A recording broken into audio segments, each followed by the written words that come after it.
सांसद चौधरी धर्मवीर सिंह जी, हरियाणा के मंत्री ओम प्रकाश जी,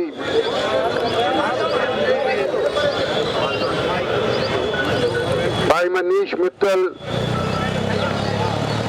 कन्वीनर लोकसभा गुड़गांव, दयाराम जी प्रधान, सम्मानित मंच,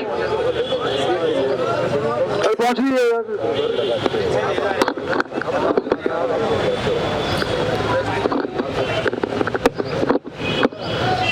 सम्मानित मंच, इलाके की आई हुई सरदारी, सम्मानित बुजुर्गों, नौजवानों और दोस्तों, और इतनी तादाद के अंदर आई मेरी माताओं बहनों, चौधरी धर्मवीर सिंह जी ने विकसित भारत का जिक्र किया। रास्ते के अंदर ही फिर वो बैठ गए, पूरा नहीं किया। और उसके बाद ओम प्रकाश जी बोले तो पूरा इतिहास उन्होंने हमारा और मेरा पिछले 50 साल का रच दिया।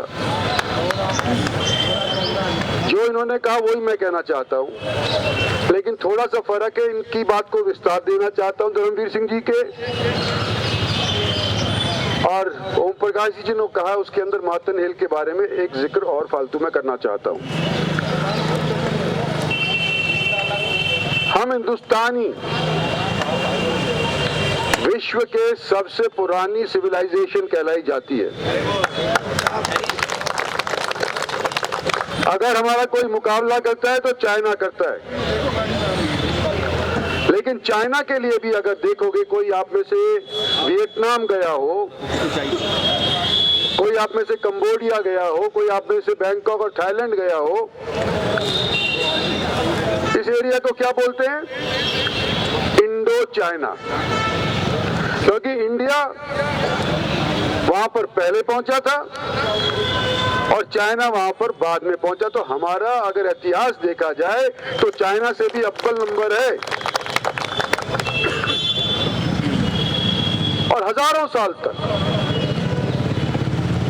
हिंदुस्तान ने विश्व को रास्ता दिखाया, और मैं प्रमाण देना चाहता हूं, मेरा नहीं है, मेरी पार्टी का प्रमाण नहीं है, हमारे यहाँ के वैज्ञानिकों का प्रमाण नहीं है कि 8वीं शताब्दी से लेकर के और 18वीं शताब्दी तक, यानी कि 1000 पूरे साल जिसका इतिहास लिखा गया है, उसके अंदर भारतवर्ष की तरफ से विश्व की आर्थिक स्थिति के अंदर 24% से लेकर के और 27% तक हिस्सा हुआ करता था। जब भी तो हम सोने की चिड़िया कहलाया करते थे। 1000 वर्ष तक कोई 24, कभी 25, कभी 26, कभी 27% विश्व की हैसियत के अंदर हमारा हिस्सा था। अमेरिका भी नहीं था उस टाइम के ऊपर, अमेरिका तो बाद में आया, लेकिन अमेरिका के आने के बाद भी हमारा विश्व की 24% के अंदर हिस्सेदारी थी आर्थिक स्थिति के अंदर। फिर अंग्रेज आ गया, 200 बरस हमारे पे राज किया, यहाँ के लोगों ने लड़ाई भी लड़ी, 100 बरस और गुलामी झेलनी पड़ी। जब अंग्रेज हमारे देश को छोड़ करके गया तो कहाँ तो 27% हुआ करती थी हमारी हिस्सेदारी, अंग्रेज छोड़ के गया जब विश्व के अंदर केवल 3.5% छोड़ करके गया। यानी कि हमारी संपत्ति को अपने देश ले गया और वहां को उसको विकसित कर दिया। तो आज के दिन जब चौधरी धर्मवीर यूं कहते हैं कि हमारे विकसित का रास्ता चल रहा है, 10 साल के अंदर वो काम हुए हैं जो कि पहले पिछले कई दशकों के अंदर काम नहीं हो पाए थे। और ये प्रधानमंत्री का सपना जो आज के दिन हमारे सामने पेश किया गया है, ये साकार हो सकता है। इसीलिए मैंने आपको ये आंकड़े दिए, कोई हवाबाजी नहीं है। और दूसरा उदाहरण मैं आप लोगों को देना चाहता हूं, कोविड आया, जैसे ही हमने सरकार दूसरी बार देश के अंदर मोदी की बनाई तो साथ साथ कोविड साथ आ गया, हमारे सर के ऊपर मंडराने लग गया विश्व। के सर के ऊपर मंडलाने लग गया। और कोविड के दौरान जो हमको कहा करते थे ये कमजोर मुल्क है, सबसे ज्यादा दिमागदार मुल्क ये निकला, क्योंकि टीका हमने अपने आपियों को खुद को ना लगवाया, लेकिन उन लोगों को भी वो टीका भिजवाया मुफ्त के अंदर, जो लोग तिराई टीका के लिए कर रहे थे और अपनी जान के ऊपर खेल रहे थे। कोविड गया, आज कहते हैं जुकाम हो गया तो कोविड के बराबर हो गया, लेकिन कोविड के दौरान और कोविड के बाद हमारी आर्थिक स्थिति क्या थी? आज हम 24 के अंदर हैं, कोविड 21 को अंदर फर्जन या 22 के अंदर चला गया, तो उस टाइम के अंदर कोविड के बाद और कोविड के पहले दौरान अंग्रेज जो हमारे पर 200 बरस शासन करके चले गए, अमेरिका जो नया मुल्क उत्पन्न हो गया 15वीं शताब्दी के अंदर, इनकी हालत, माली हालत 2%, 3% तक ही सीमित रह गई। और कोविड के बाद हिंदुस्तान की कितनी गई? 6% हमारी डेवलपमेंट सालाना दर सालाना हुई। तो यानी कि हमारे इन 10 साल के अंदर और आजादी के 75 साल के अंदर जिस तरह से हमने रफ्तार पकड़ी है, अगर इस रफ्तार को हम बाकायदा चलाते रहें तो 47 के अंदर ये सपना कि भारत देश संपन्न और विकसित हो जाएगा, ये हम ला सकते हैं, इसको अमली जामा हम पहना सकते हैं। और आज हमारे साथ बैठे हुए चौधरी धर्मवीर सिंह, लोकसभा के अंदर मंत्री नहीं बोल सकता, लोकसभा के अंदर अगर कोई एमएलए ना कोई एमपी पूछेगा तो उसका जवाब देता है, सरकार की नीति बताता है। लेकिन यूं कहे कि महेंद्रगढ़ के अंदर रोड चाहिए या एम्स चाहिए या डिफेंस यूनिवर्सिटी क्यों नहीं बनी, इसके बारे में कोई एमपी कहेगा जब भी जाकर के विस्तृत चर्चा होती है। और मैं यहाँ आज आपके बीच के अंदर ये खड़ा होकर के यूं कहने लग रहा हूं कि इससे ज्यादा बड़बोला एमपी हमारे हरियाणा के लिए कोई हो ही नहीं सकता था, चाहे वो किसान की बात हो, चाहे पानी की बात हो, चाहे किसी और विकास की बात हो। तो आज हमारे बीच के अंदर फिर से सबके सामने धर्मवीर जी, आपका मैं धन्यवाद करता हूँ। हमने तो नहीं चाहिए,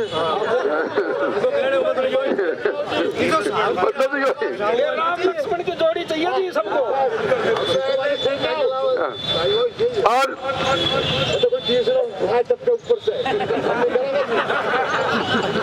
और दूसरा, ओम प्रकाश जी कह रहे थे कि भाई पाली गोठड़ा के अंदर मैंने सैनिक स्कूल लाटेका में मिनिस्टर था, डिफेंस का था, छोटा था, तो भाई हाँ मैंने लाटेका, लेकिन मैं मातन हेल से छीन करके नहीं लाया।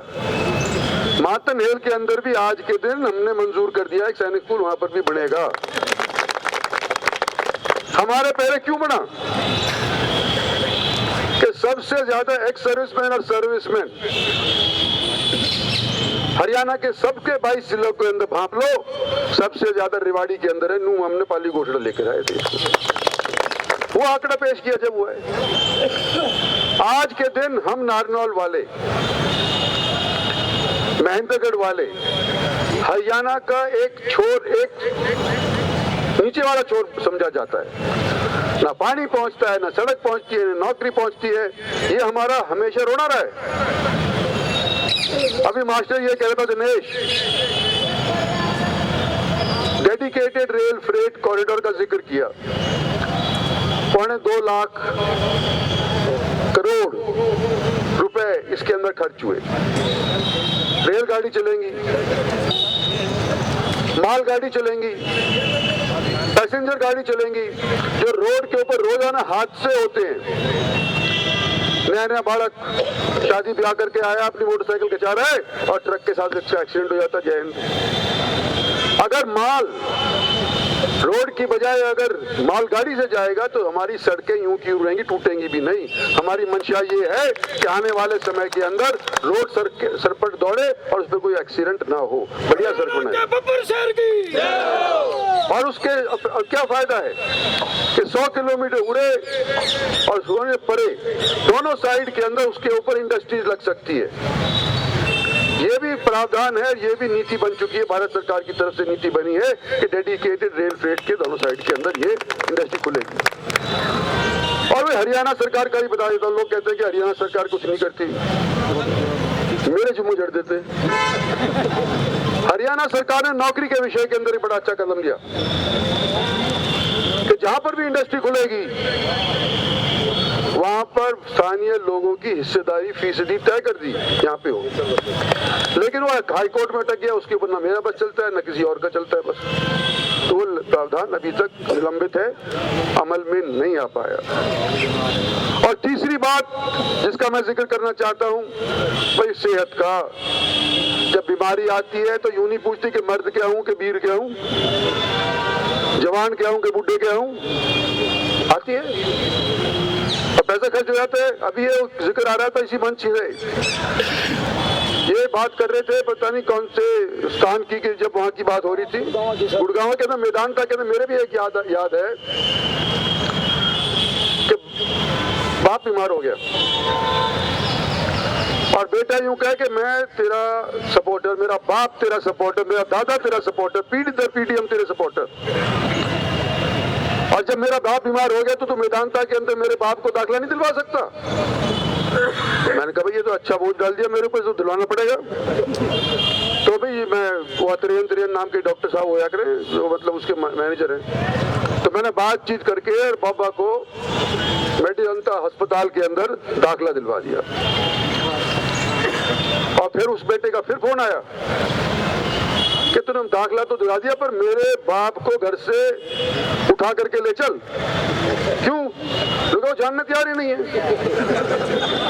मैदानता के अंदर अस्पताल बेड मिल गया और वो बाबा क्या नहीं जाऊंगा। और मैं टेलीफोन करके पूछी भाई क्यों नहीं जाएगा? नुगा जी अगर तो मैं मर गया तो मेरे घर वाले भी मेरी शक्ल नहीं देख पाएंगे, मेरी जिप के ऊपर लगा करके और ताबूत कस देंगे मेरे सर के ऊपर, कोई नहीं पता नहीं चलेगा कि मैं मरा हूं कि कोई और मरा गांव का। दाद देने के भी कोई नहीं पहुंचा होगा। और उसके बाद जो खर्चा आएगा, जो बिल मेरे को पेश कर दिया जाएगा, ये कहां से भरेंगे? मेरी धरती बेच करके करेंगे, मेरा घर बेच कर करेंगे। बुढ़ा मर गया लेकिन वेदांता अस्पताल नहीं गया। ऐसे भी वाकई हमने देखे। तो चिकित्सा की जब बात होती है तो भाई हमारे को ये सौगात मिली है प्रधानमंत्री के मार्फत। उन्होंने, अरुण जेटली ने, जेपी नड्डा ने, सबने मिलकर के जोर लगाया और मेरे साथ गुहार लगाने के लिए सारे के सारे यहाँ के एमएलए थे जिन्होंने लिख करके दिया। और पार्लियामेंट के अंदर मैं और धर्मवीर ने किया। एक तरफ से तो इनने किया, दूसरी तरफ से हरियाणा सरकार ने करा कि भाई हमारा भी ये जुबान झूठी पड़ती है अगर नहीं होती तो कुल मिलाकर के आज के दिन ये एम्स का हमारे को सिलसिला मिल गया है। और इसलिए आपको इनवाइट करने के लिए मैं आया हूँ। लंबा चौड़ा भाषण नहीं देना चाहता, ये कहना चाहता हूँ कि मेरे लिए ना करो, आप मेरी पार्टी के लिए ना करो, आप हमारे साथीगण जो बैठे हैं यहाँ पे इनके लिए ना करो, लेकिन अपने आने वाली नस्लों के लिए तो करो। और ये जमीर पे छोड़ता हूँ आप लोगों की कि हमने 8 साल मशक्कत करने के बाद ये प्राप्त किया है, तो क्या आप एक दिन उसमें से नहीं दे सकते? क्या कि मोदी जब हेलीकॉप्टर में आए तो जितना भीतर मतलब पंडाल के भीतर है उतना ही बाहर चौड़े में लोग दिखाई दे, जब तो बात बनती है। हाथ खड़े करके करो ना आप साहब का समर्थन। तो ये मोटे मोटे तौर पे इनवाइट करने के लिए हम सारे के सारे आपके बीच के अंदर आए हैं। वो छोटी उम्र वाला और बता दो कैसे होती दोनों।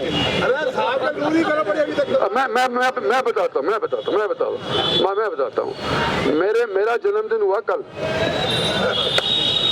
तो 75 साल का एक पड़ाव है। अगर बीजेपी 75 साल का कोई हो जाता है तो उसके ऊपर प्रश्न चिन्ह लग जाता है कि टिकट आगे मिलेगी भी कि नहीं मिलेगी। तो भाई 75 का तो हुआ, 75 से पहले चुनाव आ जाएगा, मेरे को संभावना है कि टिकट मिल जाए। लेकिन तरीका मैं बताऊं मास्टर जी, सुनो एक मिनट, तरीका मैं बताऊं।